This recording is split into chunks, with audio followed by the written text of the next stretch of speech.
Puji Tuhan. Haleluya, Tuhan Yesus baik.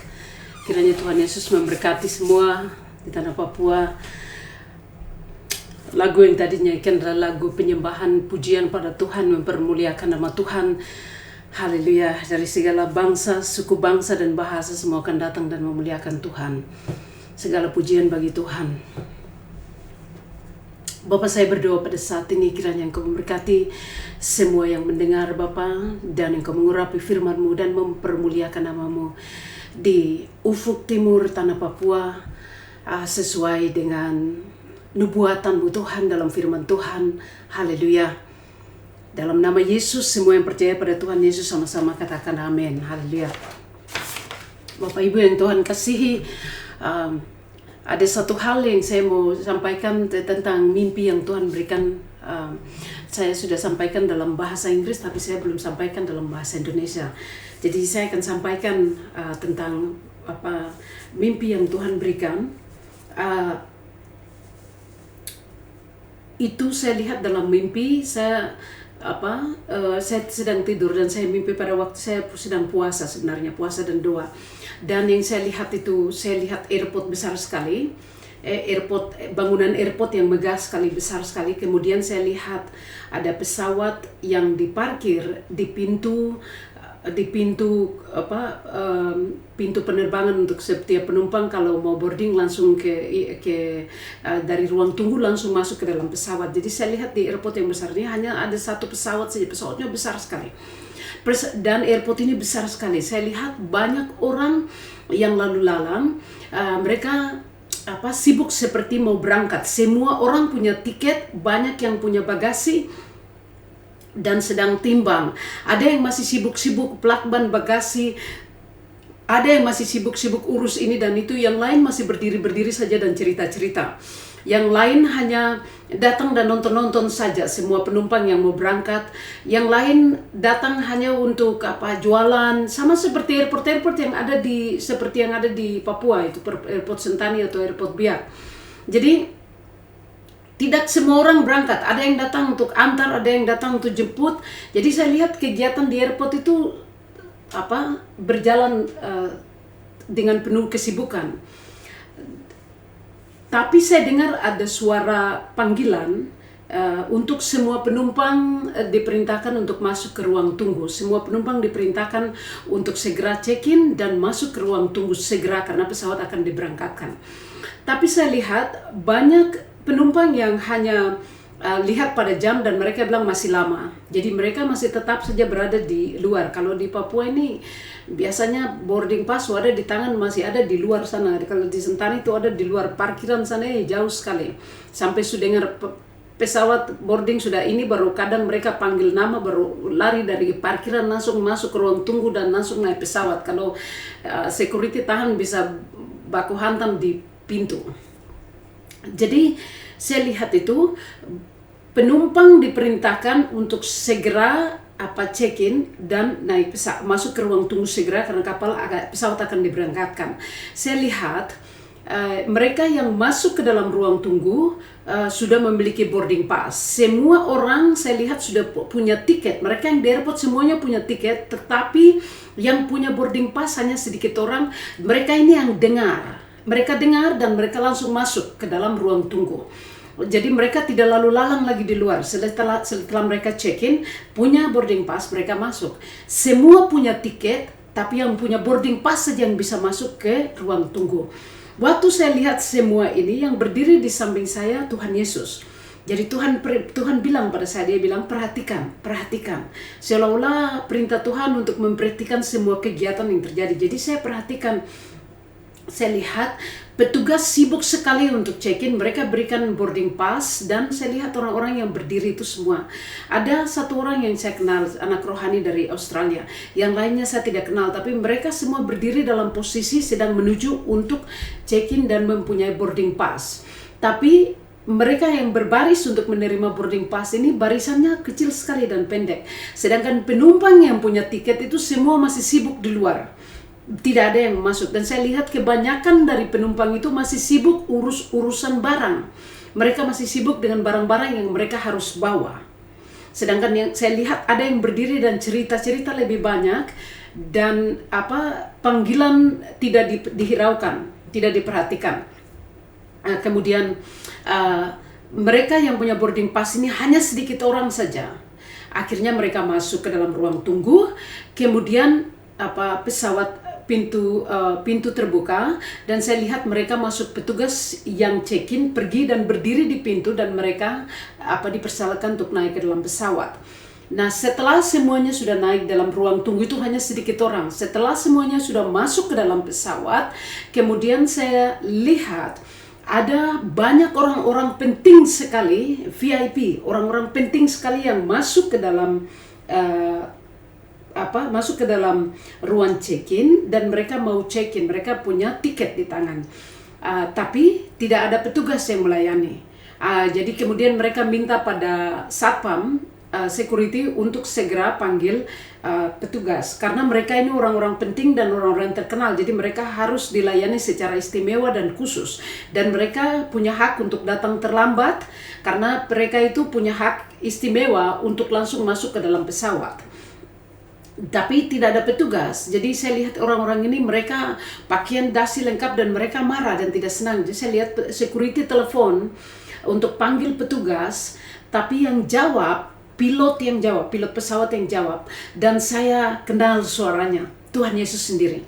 Saya dengar suaranya, dia bilang sudah terlambat, pintu sudah tutup, dan mereka yang melayani untuk memberikan boarding pass sudah berada dalam pesawat. Dia bilang, mereka semua petugas sudah berada dalam pesawat dan pintu sudah terkunci dan pesawat siap diberangkatkan. Waktu suara pilot terdengar, satpam sudah tidak bisa buat apa-apa lagi karena pintu pesawat sudah tertutup dan pesawat sudah tidak melekat pada pintu lagi, dia sudah mulai keluar dari airport.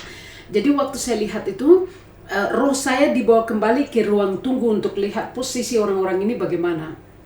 Waktu saya lihat mereka semua frustrasi, marah sekali. Mereka marah, mereka rasa kecewa sekali karena pilot mengenal mereka.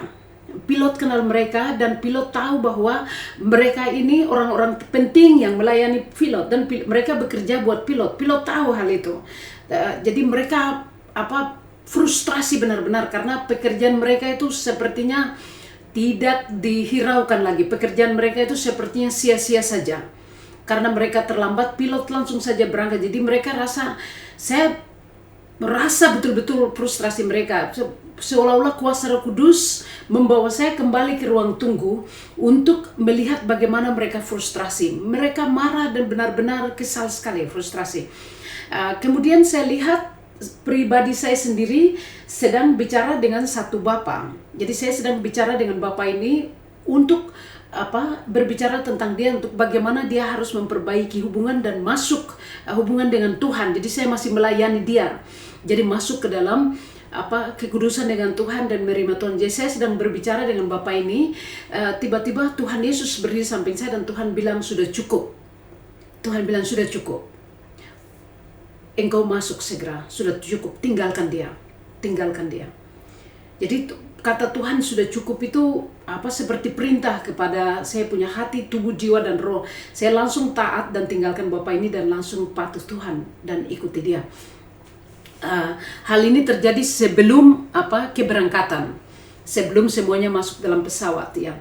Tetapi satu hal yang saya lihat itu, semua orang-orang penting ini mereka punya rasa kesal itu seperti rasa kecewa benar-benar karena mereka dikenal oleh pilot, tetapi pilot tidak hiraukan mereka, dan seolah-olah mereka punya pekerjaan itu semuanya jadi sia-sia saja. Seperti pilot, mereka rasa kesal, mereka rasa kecewa, betul rasa kecewa, saya lihat itu. Tapi satu hal yang saya perhatikan pada saat itu, Tuhan masih berdiri di samping saya untuk melihat situasi. Saya percaya Tuhan tunjukkan untuk saya berdoa. Waktu saya lihat itu, satu hal yang saya bertanya dalam hati kepada Tuhan, Tuhan kenapa Engkau mengenal mereka, tetapi kenapa Engkau tidak tidak memberikan kesempatan untuk mereka. Suara Tuhan datang bahwa Dia sudah memberikan mereka kesempatan dan waktu sudah diberikan bagi mereka, tetapi mereka terlalu sibuk dengan pelayanan dan tidak ada waktu dengan Tuhan. Akhirnya mereka semua tertinggal, dan waktu yang ditetapkan, waktu itu sendiri dia tunduk pada Tuhan. Jadi pada satu waktunya sudah tiba, pintu itu langsung dengan sendirinya tertutup dan mereka tertinggal.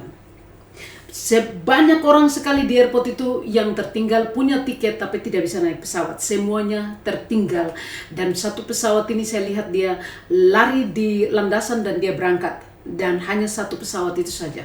Pesawatnya besar sekali. Bapak Ibu yang Tuhan kasihi, petugas saya lihat juga sudah masuk dalam ruang pesawat dan tidak ada yang tinggal di dalam airport lagi untuk melayani penumpang karena semuanya sudah tutup dan perintah dari pilot untuk semuanya harus naik karena pesawat harus diberangkatkan. Saya percaya Bapak Ibu pasti sudah bisa menggambarkan arti dari mimpi ini. Semua orang sudah mempunyai tiket. Saya bicara khusus untuk orang Kristen. Mereka sudah memiliki tiket firman Tuhan. Semua sudah mempunyai tiket. Banyak yang tidak membaca firman Tuhan. Banyak yang membaca firman Tuhan hanya sekedar pengetahuan. Banyak yang membaca firman Tuhan hanya sekedar mempunyai banyak informasi. Banyak yang mempelajari firman Tuhan supaya mereka hebat dan bisa menyampaikan firman Tuhan secara terperinci dan secara detail sekali, tapi tidak ada hubungan kasih mesra dengan Tuhan. Banyak yang sudah punya tiket, tapi yang punya boarding pass hanya sedikit orang saja. Hanya sedikit orang saja. Mereka ini yang punya hak untuk masuk ke dalam ruang tunggu karena ada boarding pass di tangan. Perhatikan petugas di airport, kalau Bapak Ibu punya tiket dan berani masuk ke dalam ruang tunggu tanpa boarding pass tidak akan diizinkan. Harus ada boarding pass. Mereka akan bilang mana boarding pass. Pintu depan, security akan tanya tiket. Pintu yang berikut di dalam, dia perlu boarding pass. Dan saya lihat dengan jelas, banyak yang memiliki tiket tetapi hanya sedikit orang saja yang bisa dihitung yang punya boarding pass. Lukas 21 ayat 34 katakan begini sampai dengan 36. Jagalah dirimu supaya hatimu jangan syarat oleh pesta pora dan kemabukan serta kepentingan-kepentingan duniawi, dan supaya hari Tuhan jangan dengan tiba-tiba jatuh ke atas dirimu seperti suatu jerat. Sebab ia akan menimpa semua penduduk bumi ini. Berjaga-jagalah senantiasa sambil berdoa supaya kamu beroleh kekuatan untuk luput dari semua yang akan terjadi itu, dan supaya kamu tahan berdiri di hadapan Anak Manusia. Perhatikan di sini Tuhan bilang bahwa jangan sampai hari Tuhan itu jatuh seperti jerat. Itu kalau di Papua pasang jerat itu binatang atau babi hutan kah, tikus tanah, kalau dia lewat itu dia tidak lihat apa itu, dia tidak lihat jerat. Dia jalan asik-asik mau cari makanan, kadang sibuk cium sana sini, dia terlihat jerat itu. Jerat itu begitu dibuat sedemikian rupa sampai dia lewat dan langsung dia hantam itu di jerat dan langsung dia jatuh langsung. Kena jerat langsung. Karena tidak terlalu sibuk, dia punya pandangan dan fokus dan pola pikir dan semuanya itu dia punya perhatian bukan pada apa yang perlu, tapi apa yang perlu bagi perut. Akhirnya dia jatuh dan terjerat. Firman Tuhan katakan tadi bahwa jaga diri supaya jangan sampai syarat oleh pesta pora. Tuhan bilang lebih jelas lagi kemabukan dan kepentingan duniawi serta kepentingan duniawi, dan supaya hari Tuhan jangan yang tiba-tiba jatuh ke atas dirimu seperti jerat. Jadi kepentingan duniawi itu makan minum. Saya bukan bilang makan minum itu tidak penting, itu penting. Tapi kalau kita terlalu sibuk makan dan minum, bangun pagi langsung cari, hanya sibuk untuk cari makanan saya daripada bangun pagi dan cari Tuhan, itu sudah salah, prioritas yang salah Bapak Ibu. Taruh Tuhan lebih utama pada waktu pagi. persembahan yang pertama itu persembahan yang indah adalah memuliakan Tuhan, memuji Tuhan. Kemudian membaca dan merenungkan firman Tuhan. Duduk tenang dalam hadirat Tuhan, menjalin hubungan kasih dengan Tuhan, kasih mesra dengan Tuhan. Bukan hanya kasih saja, tapi kasih mesra dengan Tuhan. Mengenal Tuhan Yesus secara pribadi, mengasihi Dia secara pribadi. Akhirnya firman Tuhan dan ketetapan-ketetapan Tuhan, hukum-hukum Tuhan itu bukan menjadi suatu beban bagi kita, tapi menjadi suatu kerinduan bagi kita untuk melayani Tuhan. Sebagaimana yang Tuhan Yesus katakan, jikalau kau mengasihi aku, kamu akan melakukan semua perintah-perintahku. Bukan hanya sebagian saja, bukan hanya sedikit saja, tetapi semua perintah-perintah Tuhan. Akhirnya yang saya mau sampaikan, Bapak Ibu, sebagaimana Tuhan katakan, berjaga senantiasa, dan Tuhan mau kita berdoa supaya beroleh kekuatan, supaya kita luput pada hari Tuhan yang dahsyat itu. Karena hari itu bukanlah hari yang baik bagi mereka yang belum bertobat, tapi hari yang mulia bagi mereka yang sudah bertobat. Bukan orang yang melayani Tuhan Yesus yang diselamatkan, tetapi mereka yang sudah bertobat. Mereka yang bertobat, yang memberikan hidup mereka bagi Tuhan, yang tidak mengasihi hidup mereka, tetapi mengasihi Tuhan sampai pada detik terakhir. Mereka ini yang mempunyai hak untuk masuk ke dalam tempat perhentian bersama dengan Tuhan. Bapak Ibu yang Tuhan kasihi, kiranya Tuhan Yesus memberkati, dan doa saya, mari kita bersama-sama berjaga-jaga dan bersiap-siap untuk menyambut kedatangan Tuhan Yesus. Papua bangkit bagi Tuhan Yesus, Indonesia bangkit bagi Tuhan Yesus, seluruh pulau-pulau Pasifik yang berada di sebelah timur bangkit untuk menyambut Tuhan Yesus. Tuhan menaruh roh puji-pujian di dalam hati orang-orang timur. Ada rahasia-rahasia Tuhan yang luar biasa yang Tuhan sembunyikan di dalam hati anak-anak Tuhan yang mengasihi Tuhan di sebelah timur. Di sebelah timur. Papua berada di sebelah timur, pulau yang paling besar di Lautan Pasifik, dan pulau-pulau kecil mengelilingi Pulau Papua dan PNG, semua berada di sebelah timur.